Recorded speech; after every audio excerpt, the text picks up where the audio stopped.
Sabrina लाल अपने office में थी। तभी उसके पास एक कॉल आया। सामने से आवाज आई कि जल्दी से हॉस्पिटल आ जाओ, जेसिका को चोट लगी है। इससे पहले कि सबरीना ऑफिस से निकल पाती, कॉल फिर से आया और अब की बार खबर मिलती है कि जेसिका को असल में गोली लगी है। जेसिका सबरीना की बड़ी बहन का नाम था और उसी सुबह जेसिका ने सबरीना को ऑफिस छोड़ते वक्त कहा था कि शाम को टैमरिंड कोर्ट रेस्टोरेंट आना, मजे करेंगे। लेकिन काम की वजह से सबरीना पार्टी में नहीं जा पाई थी और अब उसे सीधे खबर मिल रही थी कि उसकी बहन को किसी ने गोली मार दी है। जेसिका लाल मर्डर केस एक ऐसा मर्डर केस है जिसे भारत का सबसे हाई प्रोफाइल मर्डर केस माना जाता है, क्योंकि इस मर्डर केस में भारत के पूर्व राष्ट्रपति के एक रिश्तेदार से लेकर एक सांसद, विधायक के बेटे के अलावा कई बड़े बड़े बिजनेसमैन और नामचीन हस्तियों तक से जुड़ता है। तो आखिर इस जेसिका लाल मर्डर केस की पूरी कहानी क्या है और हत्या की वजह क्या थी, हत्या किसने की थी और कितने लोगों से इस हत्या से तार जुड़े थे, ये जानने के लिए हमारे साथ बने रहिए इस वीडियो के लास्ट तक। और हत्या के बाद पुलिस की इन्वेस्टिगेशन और गवाहों के बारे में सुनकर आप हैरान रह जाओगे। लेकिन वीडियो शुरू करने से पहले अगर आपने अभी तक इस चैनल को सब्सक्राइब नहीं किया है तो जल्दी से चैनल को सब्सक्राइब कर बेल आइकॉन जरूर दबा लें। तो चलिए इस कहानी को शुरू करते हैं। ये कहानी है 29 अप्रैल साल 1999 की। साउथ दिल्ली के मेहरौली की कुतुब कॉलोनी हवेली के अंदर टैमरिंड कोर्ट नाम का एक रेस्टोरेंट हुआ करता था। दिल्ली की हाई क्लास सोसाइटी में पहचान रखने वाली बीना रमानी इस रेस्टोरेंट की मालिक थी और उनके पति जॉर्ज मेलहॉट के साथ मिलकर इस रेस्टोरेंट को चलाया करते थे।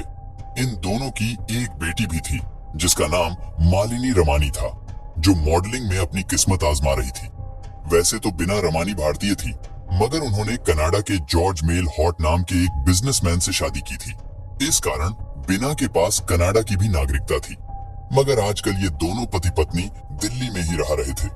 ये रेस्टोरेंट अपने महंगी पार्टियों के लिए जाना जाता था और हर गुरुवार को इस रेस्टोरेंट में बड़ी आलीशान पार्टी होती थी, जिसमें सिर्फ और सिर्फ अमीर लोगों को एंट्री दी जाती थी। हमेशा की तरह 29 अप्रैल गुरुवार की रात को इस रेस्टोरेंट में एक बड़ी पार्टी रखा गया था। दरअसल बीना के पति जॉर्ज भारत छोड़कर अब कनाडा जा रहे थे और इसी के चलते रेस्टोरेंट में एक फेयरवेल पार्टी रखी गई थी। इस पार्टी में हाई क्लास लोगों को बुलाया गया था, इसीलिए वेटरिंग के लिए भी खास व्यवस्था की गई थी और पार्टी को खास बनाने के लिए आम बारटेंडर की बजाय महंगी और खूबसूरत मॉडल को बारटेंडर के तौर पर रखने का फैसला किया जाता है। अब बिना रमानी की बेटी मालिनी अपनी दोस्त जेसिका लाल को इस पार्टी में बारटेंडिंग करने का ऑफर पेश करती है और बदले में उसे मोटी रकम देने का वादा करती है और जेसिका भी इस काम के लिए खुशी खुशी राजी हो जाती है और पार्टी वाले रात को यानी 29 अप्रैल को वो पार्टी में आ जाती है। इस पार्टी में दिल्ली के बड़े बड़े बिजनेसमैन से लेकर दिल्ली के कई अमीर लोग आए हुए थे और अभी रात के 12 बज रहे थे। तभी पार्टी में एक शख्स अपने 3 दोस्तों के साथ दाखिल होता है। इस शख्स का नाम था सिद्धार्थ वशिष्ठ उर्फ मनु शर्मा। मनु शर्मा हरियाणा के कांग्रेस के नेता विनोद शर्मा का बेटा था। उसके साथ विकास यादव भी था। विकास यादव यूपी के बाहुबली नेता डीपी यादव का बेटा था। इन दोनों के अलावा पार्टी में 2 और लोग आए थे, अमरदीप गिल और आलोक खन्ना। मनु शर्मा को 29 अप्रैल की रात को अपनी मां के साथ चंडीगढ़ निकलना था, लेकिन अपने पिता से खौफ खाने वाला मनु शर्मा उस रात चंडीगढ़ न जाकर दिल्ली में रुक गया था और चारों दोस्त फन यू फ्रेंड्स कॉलोनी की एक कोठी में पार्टी कर रहे थे। इतने में मनु शर्मा को याद आता है कि आज तो गुरुवार है और हर गुरुवार को टैमरिंड कोर्ट रेस्टोरेंट में स्पेशल पार्टी हुआ करती थी।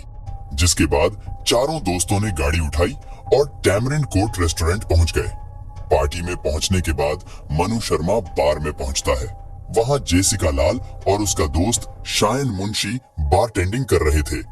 मनु शर्मा ने जेसिका को शराब मांगी, लेकिन जेसिका ने ये कहते हुए इनकार कर दिया कि शराब खत्म हो गई है। मनु शर्मा ने 1000 का नोट निकाला और जेसिका को देते हुए दोबारा शराब मांगी, लेकिन जेसिका ने इस बार भी मना कर दिया और अपने दोस्तों के सामने बेइज्जती होता देख मनु शर्मा ने अपनी जेब से एक रिवॉल्वर निकाली और हवा में तान कर फायर कर दिया।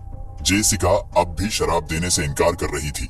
एक और बार उसने इनकार किया तो मनु शर्मा ने रिवॉल्वर जेसिका की तरफ ताना और फायर कर दिया। जेसिका वहीं पर गिर पड़ी।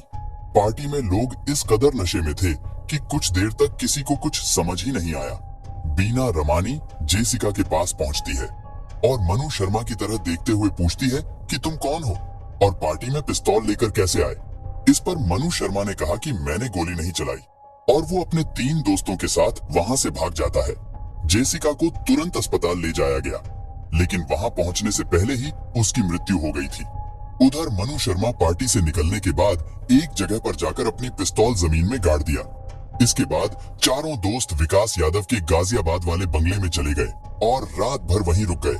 मनु शर्मा ने अपने एक दोस्त मनु जिंगन से कहा कि वो छुपाई हुई पिस्तौल निकाले और उसे डिस्ट्रॉय कर दे। इसके बाद मनु शर्मा और विकास यादव दोनों वहां से फरार हो गए। अब तक ये मामला पुलिस तक भी पहुंच गया था। पुलिस मामला दर्ज करने के बाद जांच पड़ताल शुरू कर देती है और 4 मई को दिल्ली पुलिस सबसे पहले अमरदीप गिल को गिरफ्तार करती है। इसके बाद 8 मई को बीना रमानी और उनके पति को भी गिरफ्तार कर लिया जाता है। बीना रमानी के ऊपर इल्जाम था कि वो बिना लाइसेंस के पार्टी में शराब सर्व करवा रही थी और जिस पार्टी को वो प्राइवेट पार्टी बता रही थी वो असल में एक बहाना था। दरअसल पार्टी में कोई भी आ सकता था। शर्त सिर्फ इतनी थी कि वो दिल्ली की हाई क्लास सोसाइटी से ताल्लुक रखता हो। बीना रमानी के ऊपर एक इल्जाम ये भी था कि उन्होंने जेसिका के खून के निशान को साफ करवा दिया था, जिसके चलते उन पर सबूत मिटाने का आरोप लगा था। इसके बावजूद बीना रमानी और उनके पति को इस मामले में जमानत मिल जाती है और पिस्तौल को नष्ट करने वाला अमित जिंगन भी पुलिस के हत्थे लग चुका था। लेकिन अभी भी मुख्य आरोपी पुलिस की पहुंच से बाहर था और 29 मई को विकास यादव खुद ही दिल्ली पुलिस के पास जाकर खुद को सरेंडर कर देता है। तब पता चलता है कि विकास यादव ने दिल्ली पुलिस में सरेंडर करने से पहले वो मिजोरम जाकर कोर्ट से अंतरिम जमानत लेकर आया था और इसी बीच दिल्ली पुलिस ने मनु शर्मा को भी गिरफ्तार कर लिया। ये एक हाई प्रोफाइल केस बन गया था जिसकी खबर सारी दुनिया को लग चुकी थी। पार्टी में उस दिन बहुत से लोग मौजूद थे, जिनमें से कई लोगों ने उस दिन मनु शर्मा को वहां देखा था। 3 अगस्त को पुलिस इस मामले में अपनी चार्जशीट दाखिल करती है और जब ये केस कोर्ट में गया तो सबको लगा कि ये case open and shut case है।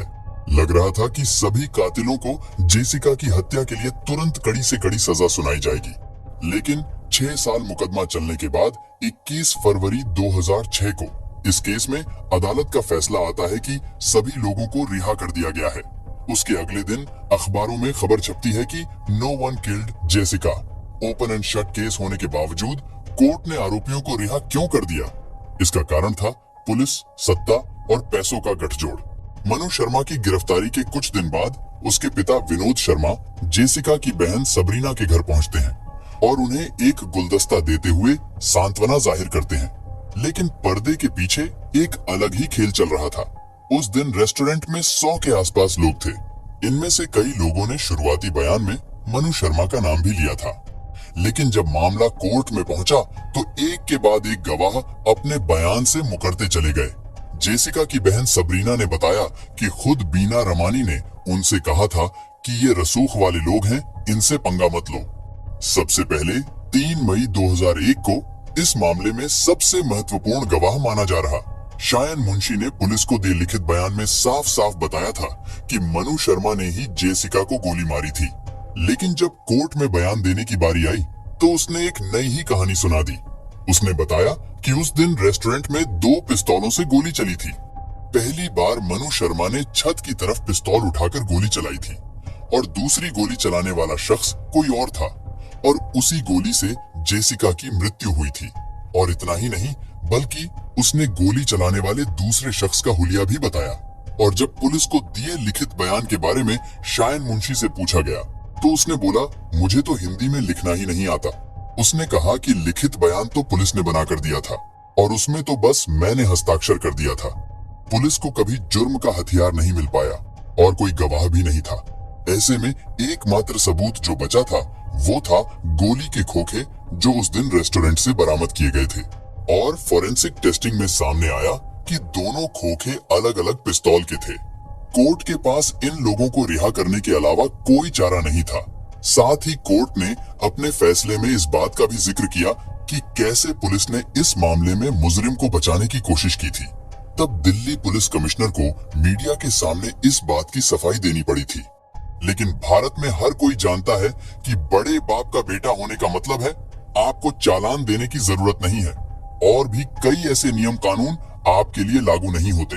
लेकिन सरेआम हत्या कर बचकर निकल जाना, इस बात ने लोगों के अंदर भरे गुस्से को भड़का दिया और सारे देश में विरोध प्रदर्शन की शुरुआत हो गई और कैंडल मार्च भी निकाले गए। इस बीच जेसिका की मां की मौत हो जाती है।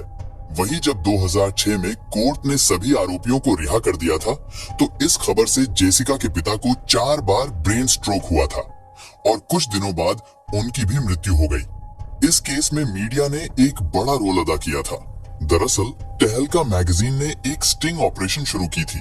इस स्टिंग ऑपरेशन में शायन मुंशी के पास एक पत्रकार फिल्म इंडस्ट्री से जुड़ा आदमी बनकर पहुंचता है और एक फिल्म के रोल के सिलसिले में उससे बात की और बातों बातों में पत्रकार ने कहा, लेकिन ये तो हिंदी फिल्म है और आपको तो हिंदी आती ही नहीं है। तब शो ऑफ करने के लिए शायन मुंशी ने हिंदी फिल्मों के डायलॉग सुनाए थे और ऐसे ही कुछ और स्टिंग ऑपरेशन सामने आई, जिनमें गवाहों ने बताया कि कैसे उन्हें डराया धमकाया गया था। इस ऑपरेशन में एक रिकॉर्डिंग भी सामने आई, जिसमें पुलिस के सामने मनु शर्मा का इकबालिया बयान रिकॉर्ड था। अंत में पब्लिक प्रेशर से इस केस की दोबारा तहकीकात हुई और हाई कोर्ट ने लगातार 25 दिनों तक इस केस की सुनवाई की। इसके बाद लोअर कोर्ट के फैसले को बदलते हुए मनु शर्मा को आजीवन कारावास और विकास यादव को 4 साल की सजा सुनाई गई। पूरी तहकीकात में ये भी सामने आया कि फॉरेंसिक लैब से भी गलत रिपोर्ट बनाई गई थी और कोर्ट ने ये भी माना कि शायन मुंशी ने कोर्ट में झूठा बयान दिया था और उस पर भी प्रेजुरी का मुकदमा चलाया गया। और 2010 में सुप्रीम कोर्ट ने मनु शर्मा की आजीवन कारावास की सजा बरकरार रखी। विकास यादव को सिर्फ 4 साल की सजा मिली थी, लेकिन जेसिका लाल केस में जमानत मिलने के बाद उसने एक और कांड किया। 17 फरवरी 2002 की बात है। बुलंदशहर में पुलिस को एक व्यक्ति की लाश मिली। हत्या के बाद शव को जलाने की कोशिश की गई थी। बाद में पता चला कि ये तो नीतीश कटारा की लाश है और हत्या करने वाला था विकास यादव और उसका चचेरा भाई विशाल यादव। हत्या का कारण था नीतीश कटारा और विकास की बहन भारतीय यादव की दोस्ती। परिवार की इज्जत के नाम पर नीतीश की हत्या कर दी गई थी। 16 फरवरी की रात को विकास और विशाल नीतीश से एक शादी में मिले थे और उसे अपने साथ एक कार में बिठाकर ले गए थे। इसके बाद दोनों ने नीतीश की हत्या कर लाश को आग लगा दिया। इस मामले में भी जेसिका लाल केस की कहानी दोहराई गई। इस केस में कुल 4 गवाह थे, जिन्होंने घटना की रात नीतीश को विकास और विशाल के साथ जाते देखा था।